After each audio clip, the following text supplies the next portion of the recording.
Okay, so I've reached the destination number 3. It's our third stop. You're very busy. Very busy. Not as busy as you, as I hear. I just keep your faux wife keeps us informed as to what you're doing. Sure.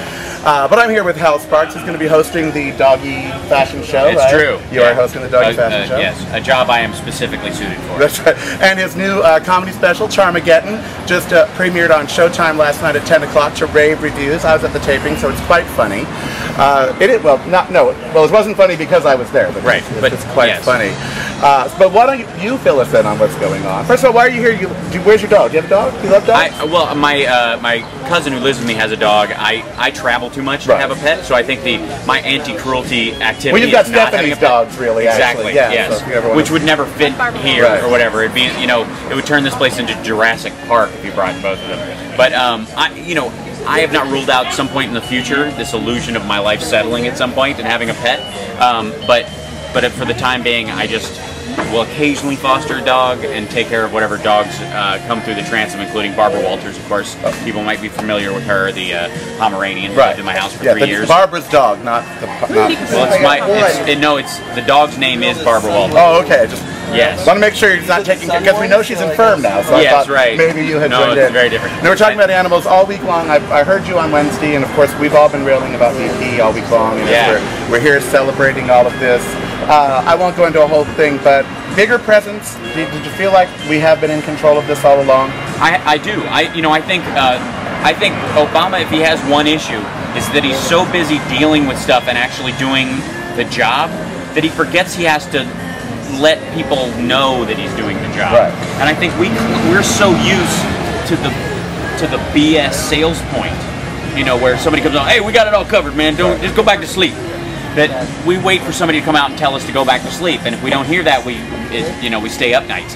And I think Obama, in trying to not do that, is going, of course I'm handling it, is the assumption. Why wouldn't I be on it? Of course, there's like 200 ships in the Gulf. Well, you made up a great point the other day. You said when we were talking on my show about the Katrina comparisons, and you made it the point, it's like hundreds of people died in Katrina. 1,000 people. They saw it coming. Yeah. I mean, so this is in no way. They were also in charge specifically of building the levees. That that is a governmental job. Don't tell the Mook about the Army engineers, please. Right. He's all for them. He thinks they're going to be able to help us here. Right. Okay. One last political question about this. Does it anger you, as it angers me, that as a people we allow these people to drill and do this, and we don't have the capacity, should something happen, to fix it? Technologically? Right, technologically. We haven't made the oil companies put money into a fund for us to have the technology. Right. I don't think I don't think it exists yet. Is the problem? It's not that. Well, from '79 they used the same thing. Exactly. I don't think there's technology for doing what they're trying to do in shallow water, but not deep water. Right. There's just this assumption that business knows what they're doing. Let them go. That's more the issue. They don't have the technology. We don't have the tech. Nobody has the technology to fix. Then should we drill until we get the technology? Yeah, we shouldn't venture into areas until we at least have safeguards that give us an 80%. Well, what about the 115-foot deep well thing they just granted last week to drill 50 miles off of Louisiana? Well, that's not 5,000. But the one in 79 was in 200 feet of water. Right, that's what I mean. 200 is not a problem. It was. The one in 79, it leaks for months. Right, but we can fix that now. Oh. Now we have the technology. Okay. We can deal with a 200-foot well. Okay. If it breaks off and stuff. It will leak. It's bad, but it's part of what we can But it's not what solve. we've got now. Yeah, you don't have a problem when you're trying to cap a 200-foot well that freezing water will actually cause the thing to float off while you're trying to secure it. Plus, I think we can send people down that. Exactly, of course. Yeah, we can send submarines down to actually actively send human beings to work on it, and diving bells and that kind of stuff. 5,000 feet, nothing's happening down there. You send a submarine down there, it crushes like a beer can. So that's the issue. At a certain point, we should be this pissed when we're filling up at the gas station. Well, that's what I've been saying. Yeah. My Huffington Post article, which has pissed off a lot of people, said, yes, our crack house blew up, and our crack is spilling, but we are the crack addicts. Exactly. After all, yes. So. No question. And ultimately, if you're not getting mad at that issue, every time you have to still use petroleum, the fact that all tanker trucks and like buses aren't running on natural gas, and that every consumer car is an electric, is idiotic, and it should have happened 15, 20 years ago.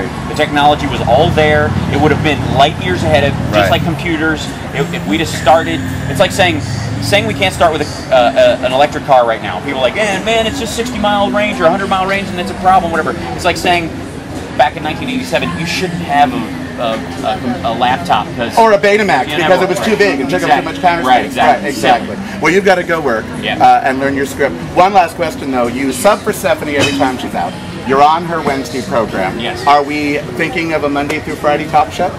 No, only because of the amount of time it takes in my life. You know, because I love touring so much. Right. I love all the other stuff that I do. But it was, you know, radio is a life eater. It becomes all consuming. And I realized that when I filled in on American Mornings, when Rachel Maddow and I were following each other like right after, and I realized that once I got involved in that, your life is gone. And I would be so editorially driven that I wouldn't have a life anyway. Right. So I like having that Wednesday outlet.